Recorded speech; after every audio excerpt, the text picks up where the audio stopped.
So as a recent graduate, coming out of undergrad, I was exposed to the program through my at the time graduate student, my undergrad advisor, Dr. Robert Shannon, who was the principal, the president of the program, who really promoted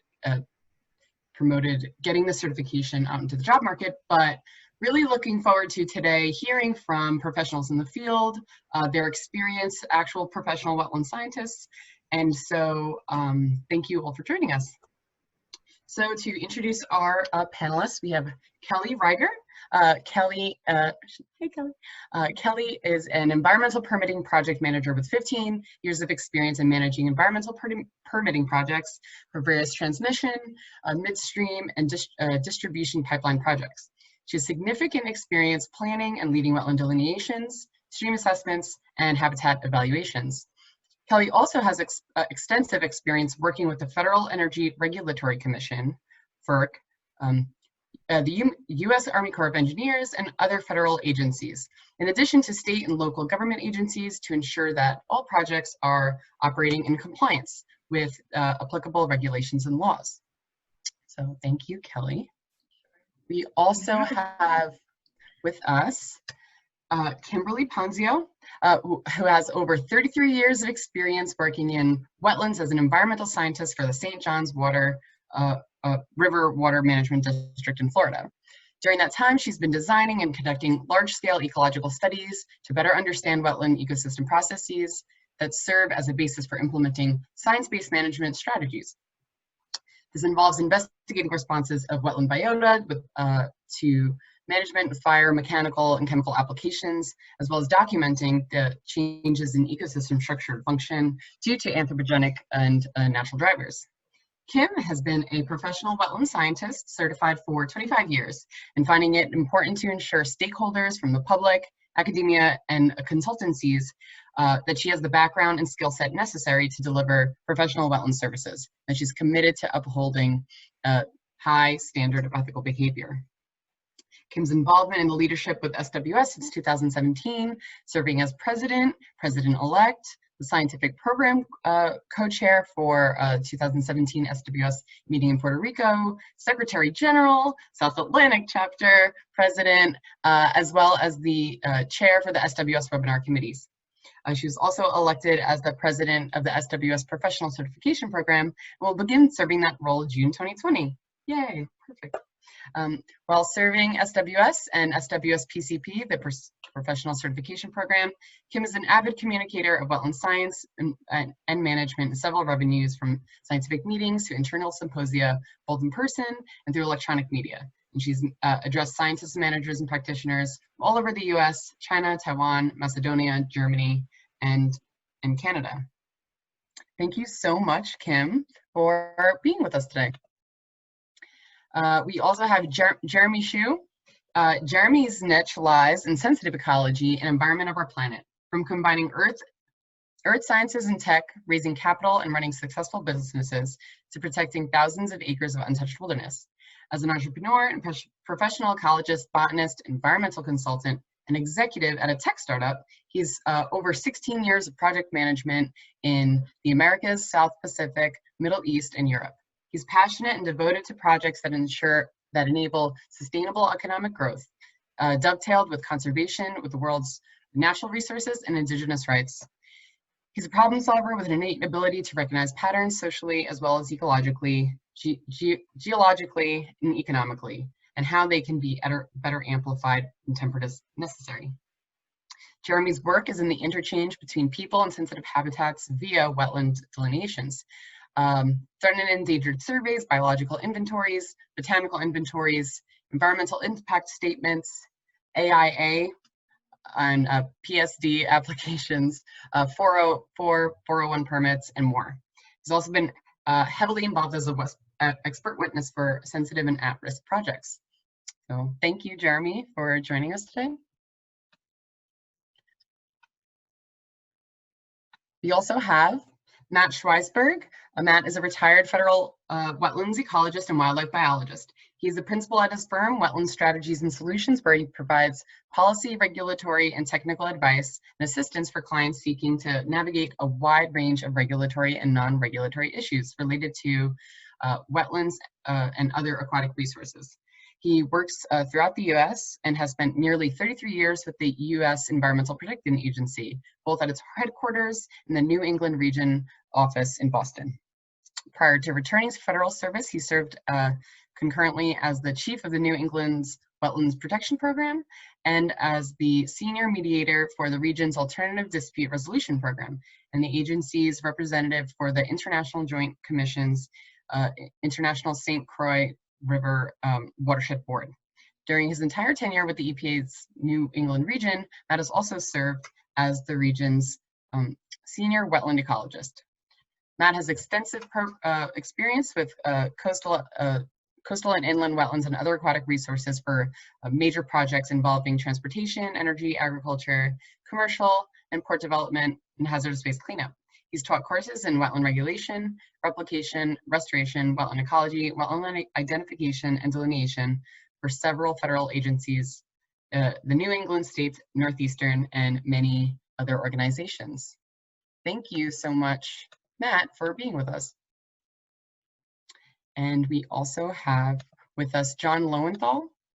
He's on now? Great. Yeah, he is on now. Yes, we're trying to work out whether or not he'll be able to have access because of some security regulations in place at his office, but we're working on it. Great, okay. Well, John is a senior professional wetland scientist. He is a past president of the Professional Certification Program and a past chair for the Professional Certification Program Review Committee. He's the current chair of the Professional Certification Program Certification Standards Committee, and he is a practitioner with over 35 years of experience. So thank you, John, for joining us today. As you can see, I share the slide. I introduced the panel, but this is a really valuable conference going on for students as well. So it would be really great if in the chat box, as a little icebreaker, if everyone can write in the chat box your name, your affiliation, and your favorite wetland organism. So any plant, animal, invertebrate that is your favorite in a wetland. And yeah, just to see how the panelists can better help target some of their responses for everyone.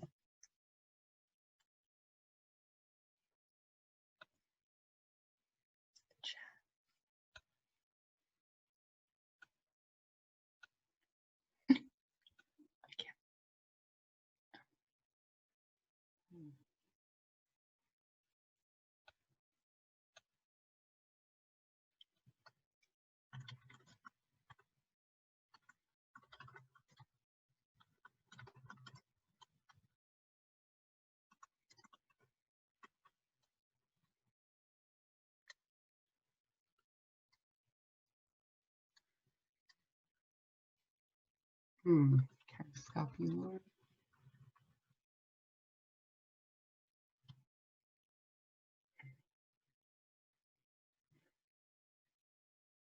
Oh, these are so fun.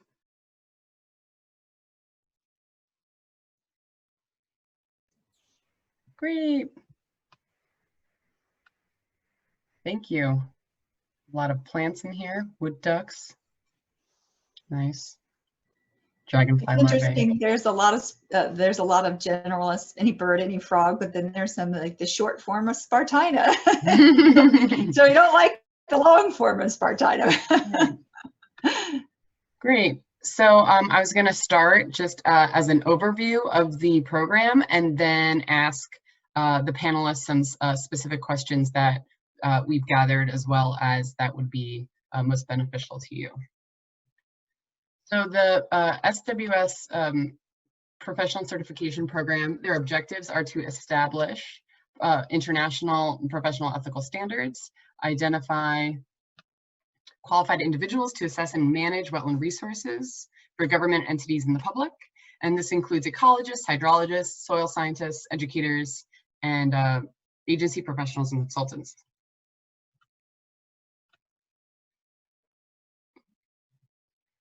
It also is to enhance the recognition of wetland science by people working on multidisciplinary teams, enforcing a code of ethics, and foster an international recognition and collaboration of wetland and science. So Matt, Kelly, and Jeremy. Matt, first, what attracted you to the professional certification program?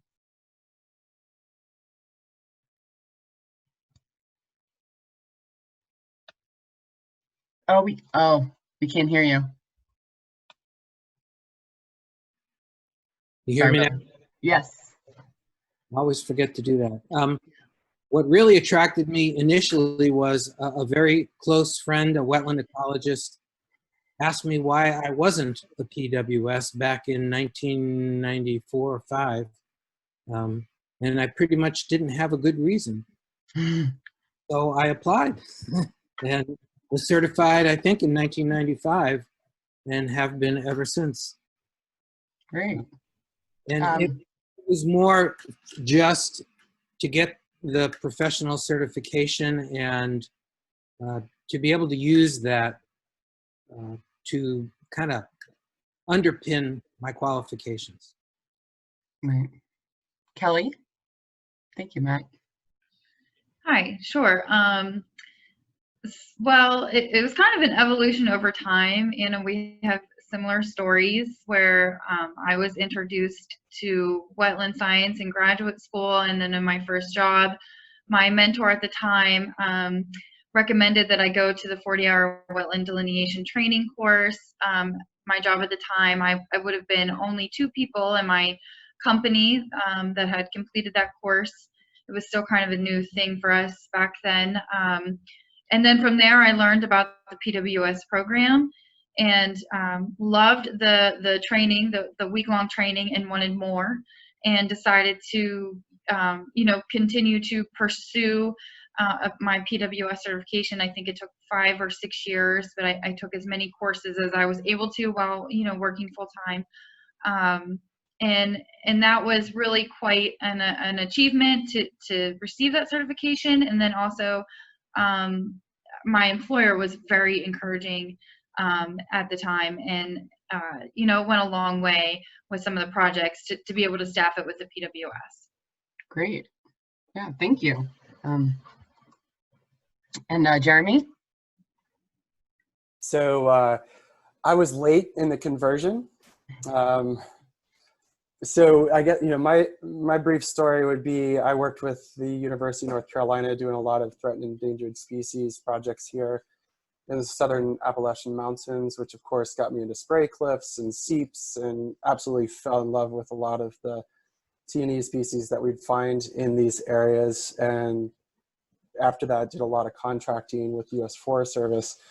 So it wasn't until later in my career that I learned that one of the best ways in terms of consulting side of things to make money was to be involved in waters of the United States surveys, so streams and wetlands. And so I got heavily involved in wetlands.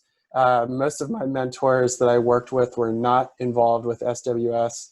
And I always say this with a little bit of tongue in cheek, but they always said, well, SWS is over there and we're over here. And so it was, as I got to know more and more people in the Society for Wetland Scientists and really have enjoyed the community, that it just made sense to bring my experience there. And then kind of as Matt said, it just was a nice way to underpin how I was moving in the world professionally, and then also to be able to feel that sense of collaboration more than anything when it comes to all across the nation, all the different regulatory agencies, all of the different consultants. We all have a common goal in mind, and that's to do the best science and to do that within what our understanding of what's currently on the table as our regulatory limitations that we're working with. So I enjoy being a part of SWS and being a PWS mostly for that sense of community and having peers that I can ping ideas off of and collaborate with. Great.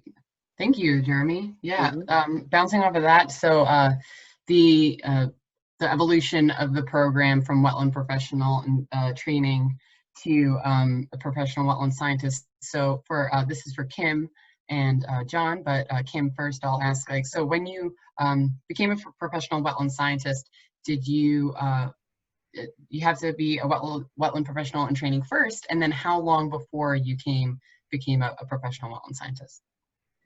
Thanks, Anna, and thanks that I could be part of this panel, everybody. I think this will be a fun time today. I have to admit, I became a professional wetland scientist way back in 1995 when Matt did that, and I joined SWS in 1989 as a student.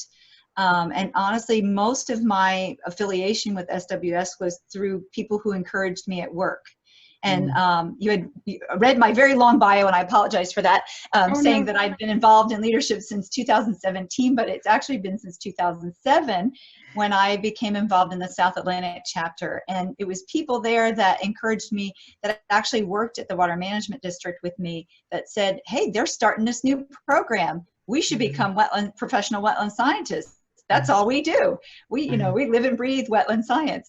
And so it was actually the ground floor. So there was a grandfathering of sorts that wasn't quite, I mean, all the certification standards were there, but it was a sort of a grandfathering thing. And of course, we've had to since renew our certification to show that we still maintain all of those, the background in it. So I never was a whippet, and I don't think there were, I don't think there were whippets when I first started, and I see Matt shaking his head. There weren't. So the program progressed, and maybe John can talk about that, to incorporate people that wanted to become professional wetland scientists where we're not. So I just jumped in both feet first. I applied, and really it was to kind of have that. I work for a state agency. They certainly didn't require it, but they said that they would encourage it by helping me to pay the fees, for number one, and also others in my my colleagues also applied. So we applied, and sure enough, I don't know, I'll have to fight with Matt on who's got a lower number. Anyway, so I never was a whippet. So Anna, you're a whippet, so maybe you could even ask that question or answer that question too. Well, Kim, what's your number? I'm 602, John. Oh, I'm 137. Oh, see, he's already got me beat. Yeah, I became a professional wetland scientist in 1994, and I was encouraged to get the certification by my boss at the time, Dr. Mike Jocelyn, who was currently president of the certification program back then. And he wanted all of his employees who were wetland scientists to be certified. And as Kim said, there were no whippets back then. We just kind of jumped right into, they were certifying people that had the 5 years of experience. And as you students will learn, grad school counts as part of that 5 years. And so good to know. you can get a jump start on your 5 years experience by counting your grad school. I think you get up to 2 years of graduate school to count towards the 5 years of experience. Right. So that's kind of how I jumped into the program. And I've also been very active ever since I joined, and would encourage everybody else to do so. It's a great fraternity of people, and I'm very happy to be a part of it. Great. So that's a perfect into my next question. So what are the knowledge gaps between the WIPIT and the PWS? The certification says, like 5 years, but where is that always continuous? Are there continuing credits? How, what are the biggest leaps as far as experience and expertise? Oh, and that is to John. Sorry, John. Okay. And well, and then Matt. I guess the 5 years if you got a job working in wetlands right out of graduate school, then you would have a continuous 5 years to put towards your PWS certification. If there's a gap in between, then it's just the total number of time that adds up to 75% of your time being devoted to wetlands over a 5-year period. And so if you were unemployed for a year, then you could count your grad school, and then you would not count the year that you were unemployed, and then you would count the years at your job. But during that period, you could be a whippet and just working towards getting your job experience to become a certified PWS. Does that make sense? Yeah, yeah. And I guess thinking more about depending on if you had that one job throughout the entire 4 years or something, I actually want to also bring it back to Kelly real quick, because I remember you just mentioned that you know, you did start as a whippet, and then you got your certification in 6 years. And so was there a specific experience that you had put down that had your qualifications for then getting your professional wetland scientist certification? I'm sorry, what was that question one more time? How long was it ultimately between your getting your whippet to your professional wetland scientist? I think it was about 6 years. Yeah. Well, no, because I guess I started the delineation training first, and then I went to the whippet, and then I received the PWS. This has been several years ago, so I apologize that my memory is not, I don't remember everything, maybe exactly the correct timeline. Actually, I think that was probably maybe 2 years in between those two different certifications, if I'm remembering correctly. And then for the full, from the beginning to the end of the, you know, finally attaining the certification, I think that was about 6 years. Okay. And it took me a little bit longer. I just want to specify, I think it's ideally what, like 5 years of experience you have to have before your PWS. But I was working and traveling a lot in my early years as a junior scientist. I was on many airplanes, and it did not leave a lot of time to get those professional courses all accrued. So I think it did take me just slightly longer than maybe it would for some others. Great. I think Yes, Matt. at least one of the points is that there are many different paths that people can take. Yes. Once you're kind of into the field of wetland science, you can become a whippet relatively easily, and then it's going to be a combination. Maybe you've just got a bachelor's degree and you're going for a master's, or maybe even a doctorate, or maybe you jump right into working and getting that kind of experience. It's really varied, so there's no one way to do it. Great.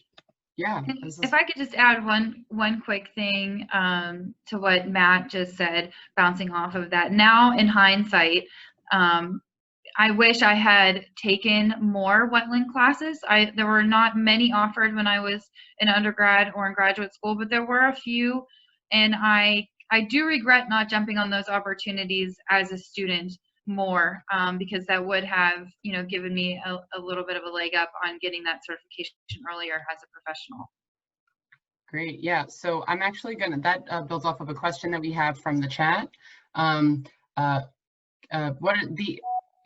What experience can be obtained before applying for a whippet? Say if someone who worked then went back to school and is interested in getting a whippet now. So say someone who worked then went back to school. So those are whippet credits. Sorry, I'm just trying to. So is your question, you know, are you gaining work experience before you meet the education requirements? Is that what the question is? Experience obtained before applying for a whippet. So I think that is education credits, but say for example, you didn't get the education credits in school, like Kelly was saying, there aren't specifically, wetland classes, and you are working, can non-educational credits count towards getting a WIPIT?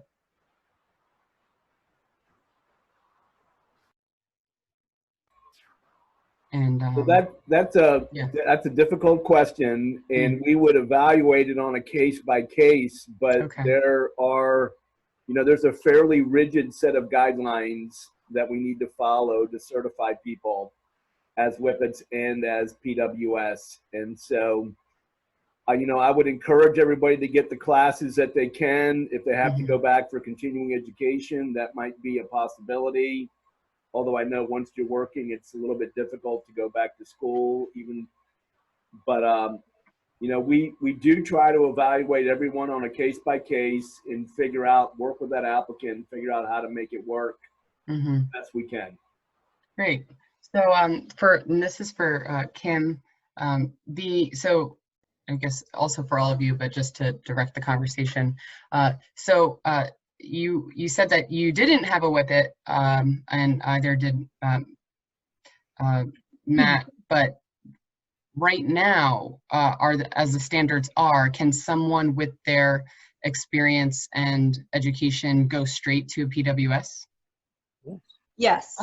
Yes, great. You can. If you have the required academic classes and you have the qualifying work experience, yes, you can go straight to a PWS. You do not have to apply for WIPIT. What you will have to do if there's some question like you were just talking about with John about some of the academic requirements for a PWS, we have something called the Statement of Expertise. And that is what gives us a little bit of leverage and leeway to listen to your particular situation, like John mentioned, a case-by-case basis. So if you have the academic requirements and you're not sure if, well, I had the same time I was trying to apply some of my, say your master's degree work and you were working in the lab or something, that could qualify for experience, 5 years of experience. So that statement of expertise essay for a PWS is critical in indicating what what your background is and what your expertise is, each of the things that you could do in wetland science. There's lots of different things. And the other thing is if there's a class that wasn't specifically about wetlands, it wasn't a wetlands ecology class, it was a soils class, say, you could then use a portion of that class that talked about wetlands. You could estimate the portion and say, okay, well, this part of this class was that portion, and then you could rack up your credits that way. And John, like John said, it is difficult if you haven't gotten those academic requirements, and you also have to make sure that you have earned your bachelor's degree or higher before you apply, or for WIPITs or for PWS. Great, thank you. So this is focused to Kelly and Jeremy. So a lot of students are interested. So why should I seek certification? How will certification benefit my, specifically my employment search? So Kelly, if you. Sure. So I have found throughout the life of my career that on many projects I work on, oftentimes clients, for the field component especially, they either want the field lead to be a certified PWS, or in some high profile or controversial projects, they want the entire field team to have that certification. I think, it really shows that you understand the ecology of wetlands when you're out in the field. You're backing up your experience with your credentials. It gives a little bit more weight to the data and the reports that you are collecting and then providing to the state agencies, federal agencies, to your client. And so I have found that to come in to be extremely important to have your PWS for many, many projects. Additionally, it is so encouraged now with employers across my sector. I work for an engineering firm, but they, you know, provide lots of incentive to get your PWS. I'm not an engineer. I work with engineers. So I can, that, and I have seen that evolution really, you know, throughout the last 10 years, that's become something that's sought after more and recognized more, and celebrated more, really, in our industry as consultants. Great, thank you. Oh, Matt, you have something? Just a quick comment. A PWS also lends a lot of weight to what you're doing on a project, especially if you expect it could be challenged, there could be litigation. I've served as an expert witness many times at state and federal levels, and judges take note of it, hearing officers take note of it, and it looks really good when you have to submit testimony. Yeah, great point. Absolutely. Yeah, thank you. Jeremy, do you have any insight?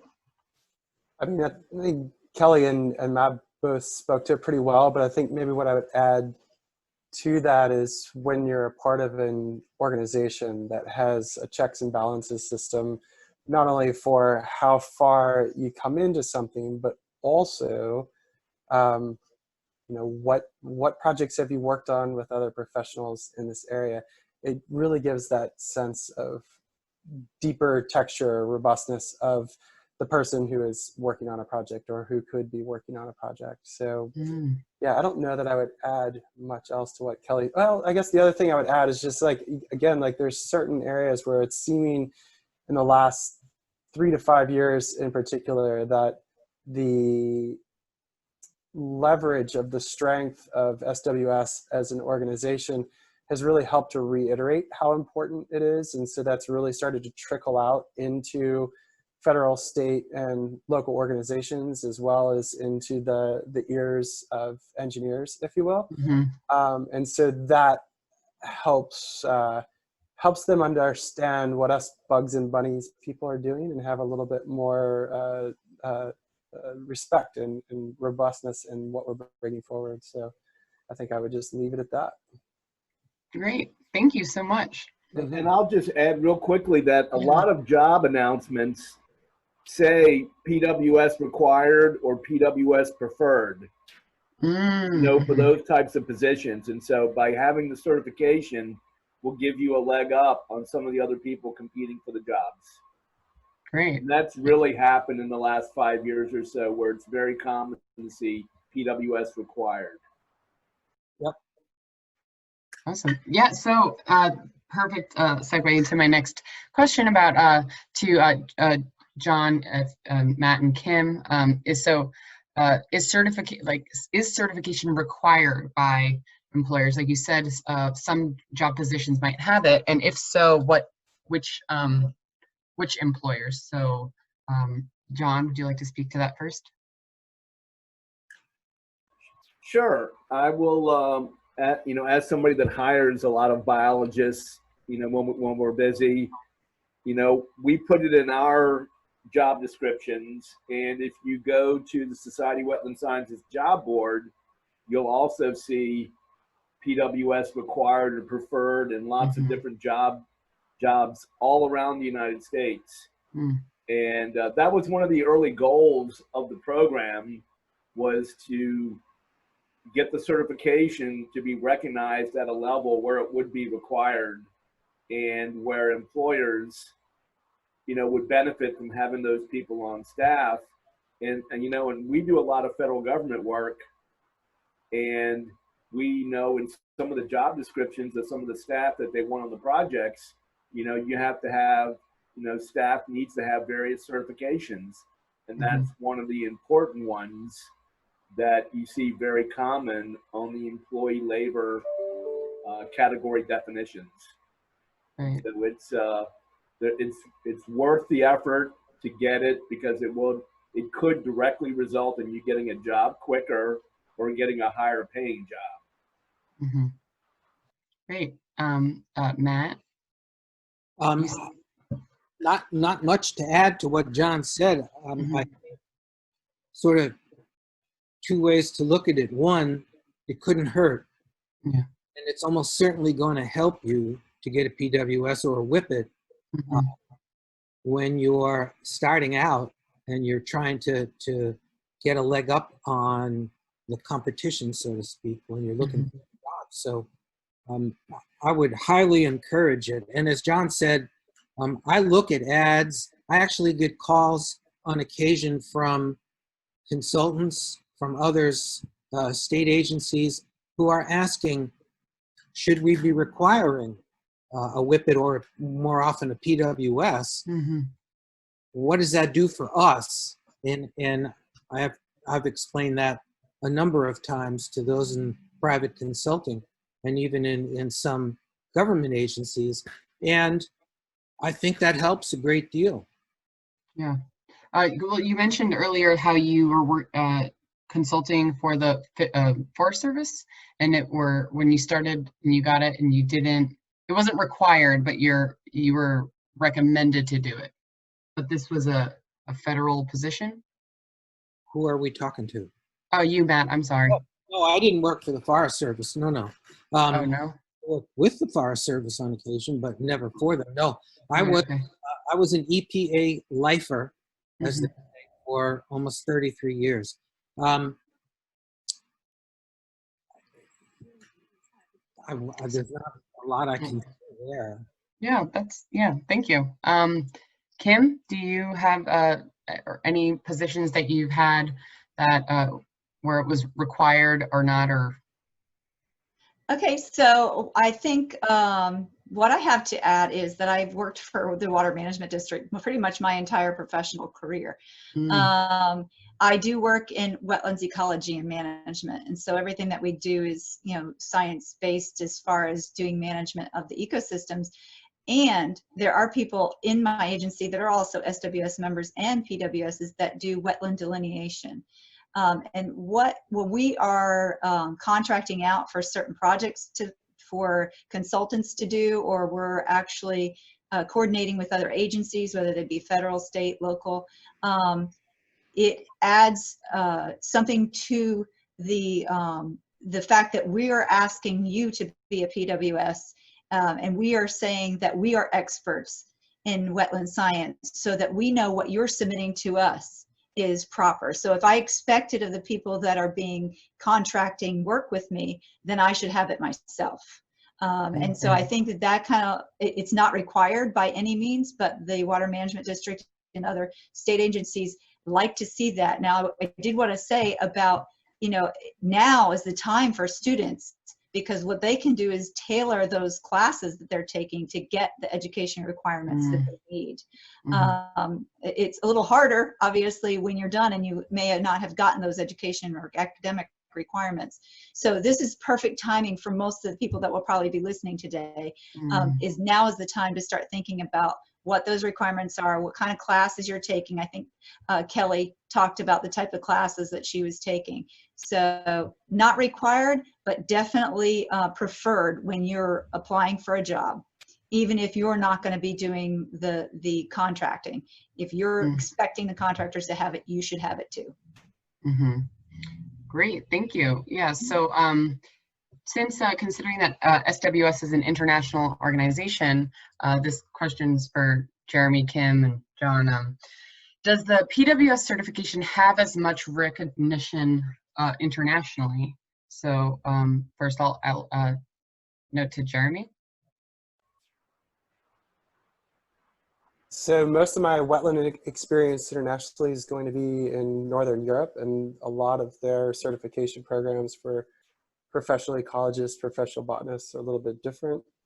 There's certainly some overlay. There's certainly professional wetland scientists in Europe, but I think it's something that's growing. And yeah, I've been trying to get some of my colleagues that I've worked with in Ireland and the UK to step in, and actually they were going to join one of the panels here in Quebec this year until we got so we moved things out. So I think there's more work to be done there. I saw that somebody had also put something on the chat asking about in Peru. So I think, yeah, there's a lot of room for growth So I think that's about all I would say with that for now. I can chime in on that. Jumping off of the note on Peru, I noticed that as well.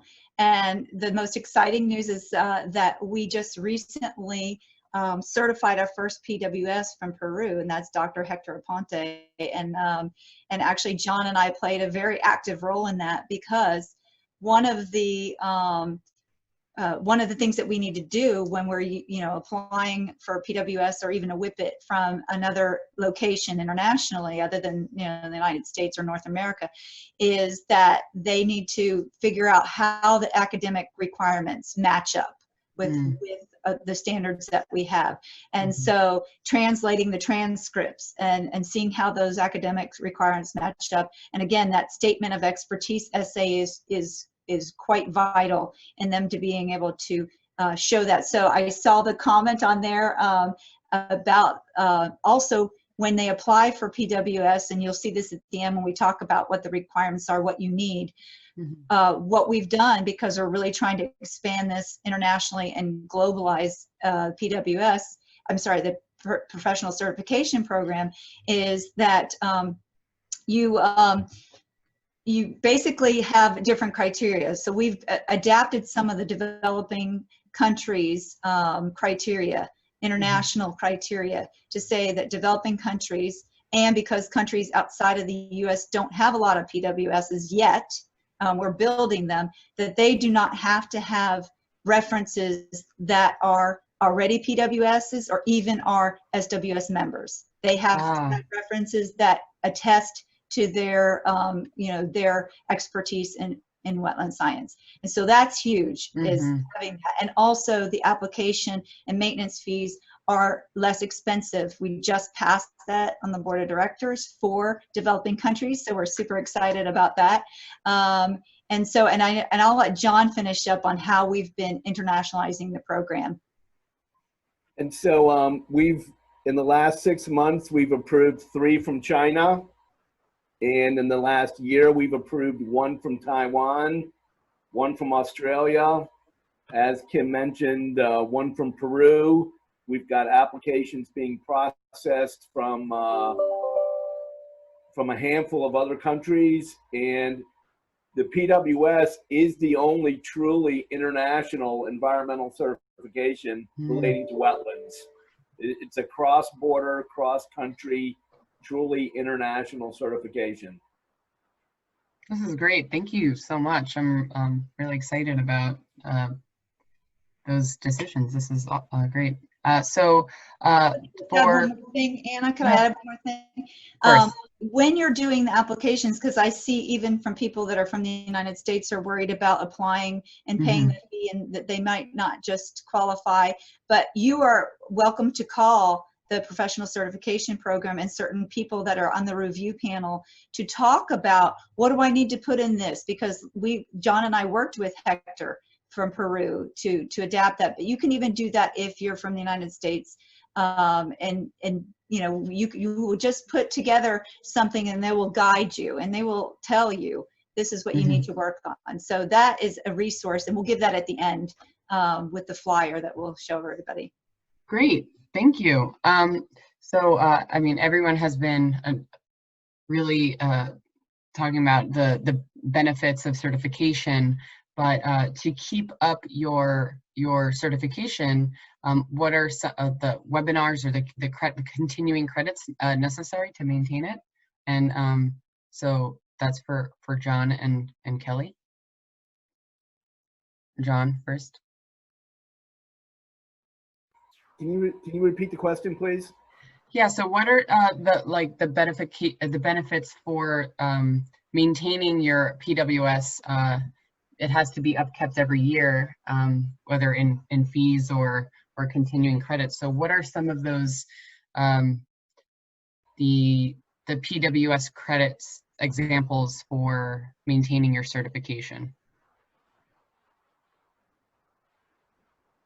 Well, you would continue to be working, if I understand the question, you would continue to be working in wetlands. You would continue to be able to use it as a marketing tool that you remain certified. and it would give you the ability to mentor younger staff working underneath you that, you know, to provide references for them as they go through the application process. And really it's, you know, and from everything that I have seen, it's very important for your personal professional development to stay certified. And I'll throw out there real quickly that we just implemented a senior PWS for PWSs that have 20+ years experience. And so Kim, Matt, and I fall into the category of people that have been doing it 20+ years, and I guess we're considered old now. And but you know, for personal professional development, it's highly recommended. It keeps you in the fraternity, it keeps you in touch with all the people, and gives you a continued resource of folks to reach out to when you get complex issues to deal with. Great, thank you. I think all of this has been rounding up to ultimately, if someone wants to move forward, get their WIPIT or PWS to Kim. So what are the requirements? And if you like, Kim, let me know. I can share the other 2 slides of this PowerPoint. There we go, unmuted. Absolutely. If you would go ahead and put up those ones about the requirements. Okay, can you hear me? Yes, I can. Okay, because I got a note that I was muted by the host. So, okay. Okay, so I thank you for Stephanie for putting these together from the flyer that we made up. So this is the academic requirements and the qualifying work experience. And you'll see that there's the 15 credits of biological sciences, the physical sciences, and it goes into more detail on our webpage, and 6 credits of quantitative sciences, math, things like that. And then 15 credits of specialized wetland coursework. And this is the one that's only for PWS if you're applying for PWS. And that is also the one where if you have courses that you took and they weren't all about wetlands, they were partially about wetlands, that you can use a prorated credit. You will get a prorated credit for those. And then on the qualifying work experience, that is for the PWSs.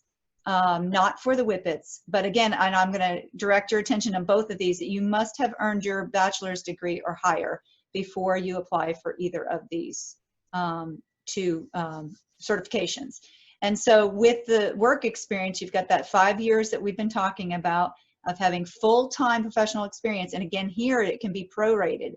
If you're doing a job and you kind of work in wetlands 50% of the time, then it's going to take you a little bit longer. You know, so you're not working in wetlands full time. And then it also, like, I don't remember who shared that, but you can get experience while you're in school with your graduate degrees. Okay, so I think Matt shaking his head, he must have been the one that said that. And then again, that all important statement of expertise essay, just, you know, indicating what you know about wetland science and where your expertise is. And then those 5 references. And the 5 references, I'm not sure if your next slide might say exactly what that is. Let's see if the next slide says. Okay, well, here's sort of your checklist if you wanted to apply. But I think, do we have one more after that? Or is that it? No, okay, go back to that one. So like I said, the 5 references, it doesn't say it on here, but on the website, there's more information. If you're from a developed country and you're not international, there's a special application for international applicants. You will have to give 5 references. One of them will have to be from a PWS, and I believe 2, and please John or Matt or anyone else that knows, has to be an SWS member, and that can overlap.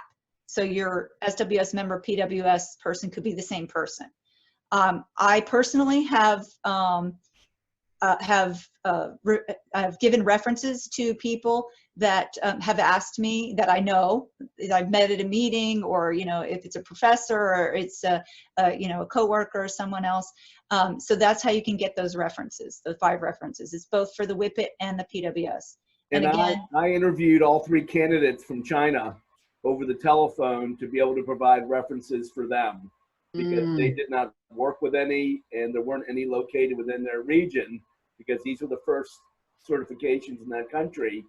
And so I was able to do a detailed telephone interview and then write them a reference. I've done the same thing with people who are looking for references from a PWS. Interviewed them on the phone, reviewed and the like. So there's a couple of different ways to go about it. So what we don't want you to do is look at the criteria and go, oh, I'll never make it. What you need to do is reach out to the people that are listed on the flyers that I hope we'll be able to share. I'll share it if it's not up there. And that are on the certification review panel. And certainly I think that all the people on the panel today would say, yes, we could help you in trying to figure out what you need to be able to apply. Absolutely. Great. This is really, really helpful for everyone. And I would like to also open it back up for additional questions from the group chat. I think a few of them may have slipped by. I'm just trying to scroll up a little bit, but while you're looking for those questions, Leandra, who's been in SWS PCP leadership before, has written on the chat that that they need one reference that's an SWS member, one that's from their employer, and 2 references that are PWS. Is that correct, or is it 1 PWS and 2 SWSs? But again, that specific criteria is online. I'm pretty sure it's 2 PWSs. Is it? Okay, good. great. Let's see. Perfect. Thank you, Leandra. This is wonderful. Let me just throw in another little tidbit in terms of experience.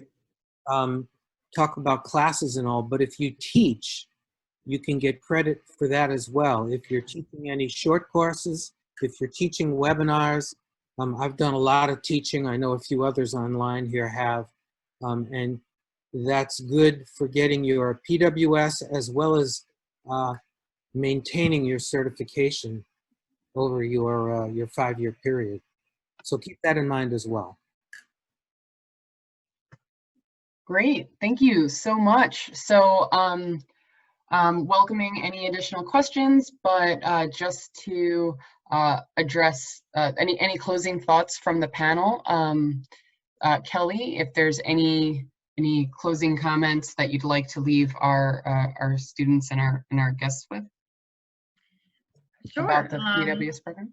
Yeah, absolutely. I will say in my experience, being a PWS and being involved in SWS and these types of organizations not only have been tremendously beneficial for personal and professional growth throughout my career, but it's really been such a great learning tool. It's really helped me advance my skills as a scientist post college and graduate school, and kind of keep me on my game as a professional. And the courses that are offered that you can continue to take throughout this program, you know, and I will still take them. I'm a PWS, but I never want to stop signing up for some of these courses because you just learn so much. It's so interesting. And really there's only good things that can happen from joining SWS and becoming a PWS. Great, thank you. I'm just going to interject because we found a question came up. If the professional certification program can tell us more about the senior PWS status, if possible. On a specific question. Another question is, I would like to know if anyone has short courses or workshops to take. I wonder if this is regarding. We have some short courses listed on the SWS PCP website, and I would encourage everybody to look at all the universities and colleges in their region that are close to them and see what they offer, you know, in the various biology programs, and do not hesitate to email any of us with any questions. We're all ready to help you guys out. Great, thank you. Gonna round robin it again to Jeremy. Any closing thoughts?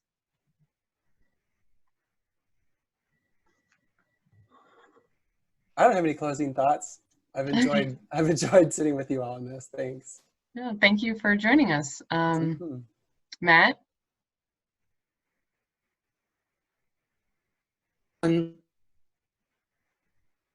This and everybody who's online. This has been great. Always like to do these kinds of events. Closing thoughts, don't be discouraged, ever. Always look for other ways. Call the PCP program, call any of us.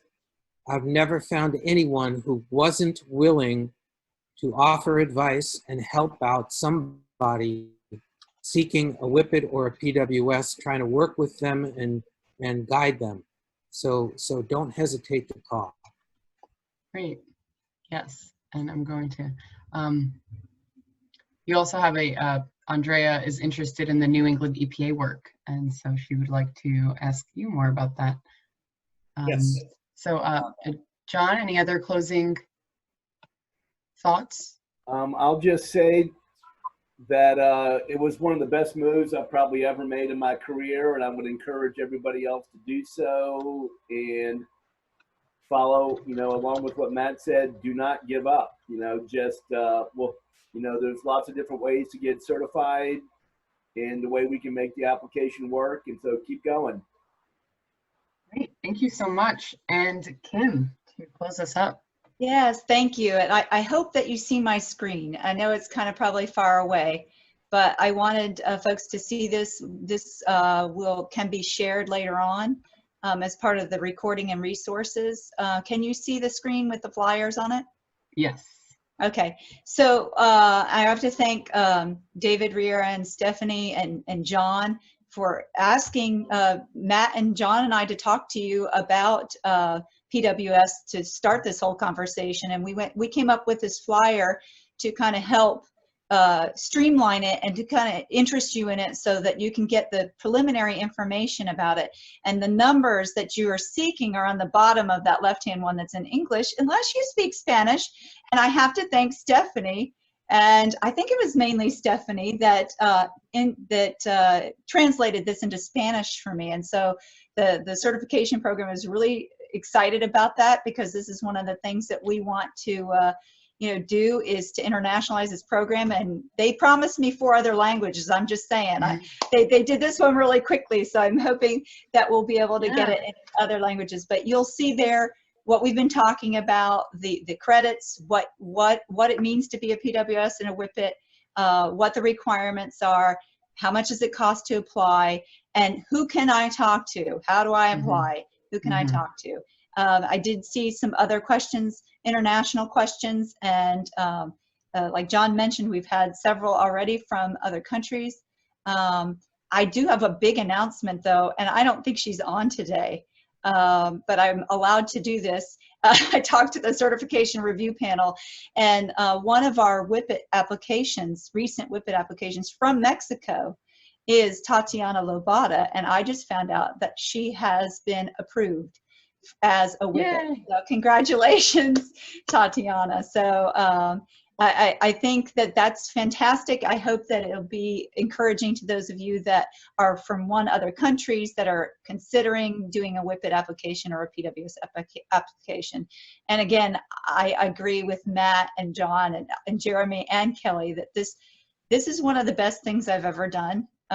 Wasn't required, but you step out, and not only will you have an amazing professional network, and you're going to really make yourself amazingly marketable in the wetland profession, but you're going to make lifelong friends. And I think that that's really important, that you're enjoying your work and you can show what expertise you have. So great. Thank you all so much for sharing all of your experiences, your expertise. This has been incredibly valuable, not just for me. I mean, I'm in the program, but how much it's also evolving, and I'm sure that there are a lot of resources available that we'll share with other students to follow up on getting ourselves certified and armed with credibility. So thank you.